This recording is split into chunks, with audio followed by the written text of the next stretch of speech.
অবহেলা শেষ হলে ডাক দিও, আমি তখনও বলবো ভালোবাসি তোমায়। ভালোবাসা কখন যে কার মনে কিভাবে বাসা বাঁধে তা বোধহয় পৃথিবীর কোনো বিজ্ঞান বা ব্যাকরণ দিয়ে ব্যাখ্যা করা সম্ভব নয়। কিছু ভালোবাসা শুরু থেকেই একতরফা হয়, যেখানে একজন মানুষ তার পুরো পৃথিবী অন্য একজনকে কেন্দ্র করে সাজিয়ে নেয়, আর অন্যজন হয়তো তার উপস্থিতির খবরটুকুও ঠিকমতো জানে না। একতরফা ভালোবাসার মাঝে এক অদ্ভুত রকমের পবিত্রতা থাকে, যেখানে পাওয়ার কোনো তাগিদ থাকে না, অন্তত শুরুর দিকে। শুধু দূর থেকে দেখে যাওয়া, তার হাসিতে নিজের ঠোঁটে হাসি ফুটিয়ে তোলা, আর তার বিষণ্ণতায় নিজের আকাশ মেঘলা করে তোলার নামই হচ্ছে একতরফা ভালোবাসা। এটি এমন একটা নদী যার একটি কেবল পাড় আছে, অপর পাড়টি শুধু কুয়াশায় ঢাকায় এক অচেনা দিগন্ত। এই ভালোবাসায় কোনো দাবি থাকে না, কোনো অধিকার খাটানো যায় না। প্রতিদিন হাজারো কথার ভিড়ে যে কথাগুলো বুক পকেটে জমা থাকে তা কখনো মুখ ফুটে বলা যায় না, শুধু মনে মনে বিশাল সাম্রাজ্য গড়ে তোলা যায়, যেখানে সেই একমাত্র রানী বা রাজা। কিন্তু বাস্তবতার মাটিতে পা রাখলেই বোঝা যায় সেই সাম্রাজ্য পুরোটাই আসলে বালির ঘর, যা ছোট্ট একটা অবহেলাতেই ভেঙে চুরমার হয়ে যেতে পারে। মানুষ যতই বলুক সে নিঃস্বার্থভাবে ভালোবাসে, কিন্তু মনের কোনো এক গোপন কোণে প্রিয় মানুষটাকে পাওয়ার আকাঙ্ক্ষা তীব্র থেকে তীব্রতর হতে থাকে। একতরফা ভালোবাসার মানুষটিও প্রতিদিন ঘুমোতে যাওয়ার আগে স্বপ্ন দেখে, কখনো কি এমন একটা দিন আসবে যেদিন সেই মানুষটা নিচ থেকে এসে হাতটা ধরবে, কখনো কি তার চোখের দিকে তাকিয়ে বলতে পারবো আমিও তোমাকে ঠিক ততটাই ভালোবাসি। এই পাওয়ার আকাঙ্ক্ষা কোনো লোভ নয়, এটি হলো ভালোবাসার এক চরম আত্মহতি। যখন কেউ কাউকে নিজের জীবনের চেয়েও বেশি ভালোবেসে ফেলে, তখন তার সাথে পুরো পৃথিবী কাটানোর ইচ্ছাটা খুবই স্বাভাবিক। তার সাথে বৃষ্টিতে ভেজার আকাঙ্ক্ষা, একই ছাতার নিচে হেঁটে যাওয়ার তীব্র ইচ্ছা, তার সুখে দুঃখে ছায়ার মতো পাশে থাকার আকুলতা, এই আকাঙ্ক্ষায় মানুষকে বাঁচিয়ে রাখে, আবার এই আকাঙ্ক্ষায় ধীরে ধীরে মানুষের ভেতর থেকে পুড়িয়ে খাক করে দেয়। কারণ যখন এই পাওয়ার আশা আর বাস্তবতার মাঝে এক বিশাল দেয়াল দাঁড়িয়ে যায়, তখন তৈরি হয় এক নীরব হাহাকার। ভালোবাসার সব থেকে বড় শাস্তি হলো অবহেলা। প্রিয় মানুষের কাছ থেকে পাওয়া ছোট ছোট একটা উদাসীনতা বুকের ভিতরে তীরের মতো বিঁধে যায়।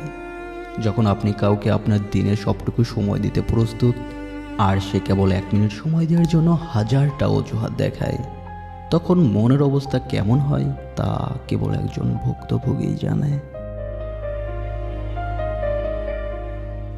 চমৎকার এই অবহেলার একটা নিজস্ব ভাষা আছে। মেসেজ দেখে উত্তর না দেওয়া, কথার মাঝে কেটে পড়া, কিংবা আপনার আবেগকে খুব সাধারণ একটা রসিকতা বা পাগলামি বলে উড়িয়ে দেওয়া, এসবই অবহেলার রূপ। অবহেলা মানুষকে কাঁদায় না, বরং ভেতর থেকে পাথর বানিয়ে দেয়। পৃথিবীর সবথেকে বড় দূরত্ব কি জানেন? যখন আমি আপনার সামনে বসে থাকি, আপনার দিকে অপলক তাকিয়ে থাকি, আর আপনি যখন অন্য চিন্তায় মগ্ন থাকেন, তবুও একতরফা প্রেমিক বা প্রেমিকা সেই অবহেলাকে এক অদ্ভুত সুন্দর দৃষ্টিতে দেখে। তারা ভাবে আজ হয়তো সে ব্যস্ত, আজ হয়তো তার মন ভালো নেই। অবহেলার পেছনেও তার প্রিয় মানুষের কোনো না কোনো যুক্তি বের করার চেষ্টা করে। অবহেলা পেতে পেতে একটা সময় তা অভ্যাসে পরিণত হয়, কিন্তু বুকের ভিতরে যে রক্তক্ষরণ হয় তার দাগ কোনোদিন মোছে না।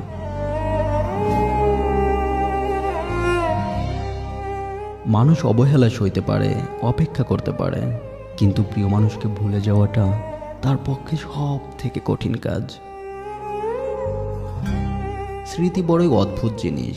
যখন আপনি কাউকে মন থেকে মুছে ফেলতে চাইবেন, স্মৃতি ঠিক তখন দ্বিগুণ উৎসাহে তার অবয়ব আপনার চোখের সামনে তুলে ধরবে। তার হাসির শব্দ, তার কথা বলার ধরন, এমনকি তার চলে যাওয়ার সেই শেষ মুহূর্তটি, সব কিছু মনের মণিকোঠায় স্থায়ীভাবে খোদাই হয়ে যায়। ভুলতে না পারার এই বেদনা এক নীরব ক্যান্সারের মতো। প্রতিদিন সকালে ঘুম থেকে উঠে প্রথম যার কথা মনে পড়ে, আর রাতে ঘুমোতে যাওয়ার আগে যার জন্য 2 চোখ ভিজে আসে, তাকে ভুলে যাওয়া কিভাবে সম্ভব?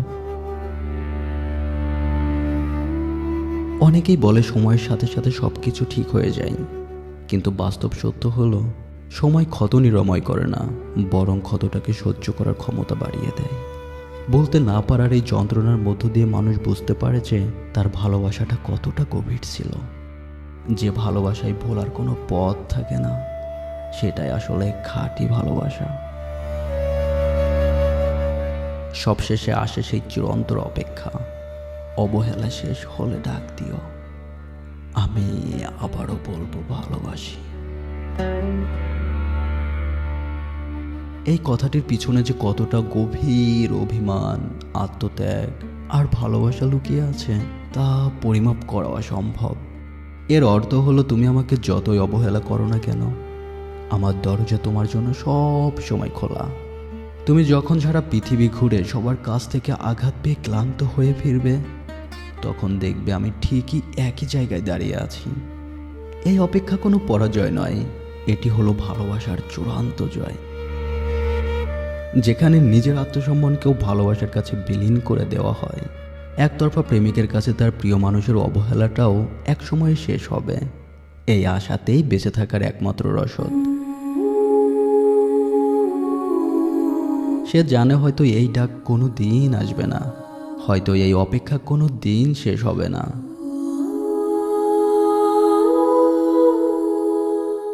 তবুও সে পথ চেয়ে বসে থাকে। অবহেলা আর অপেক্ষার এই গল্পগুলো কখনোই পূরণ হয় না।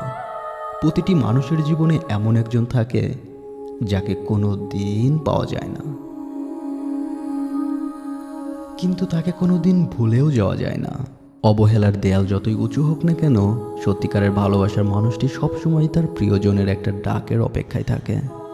কারণ সে জানে, অবহেলার পরেও যদি এক ফোঁটা ভালোবাসা লুকিয়ে থাকে, তবে সে তার পুরো জীবনটাই অপেক্ষায় কাটিয়ে দিতে রাজি।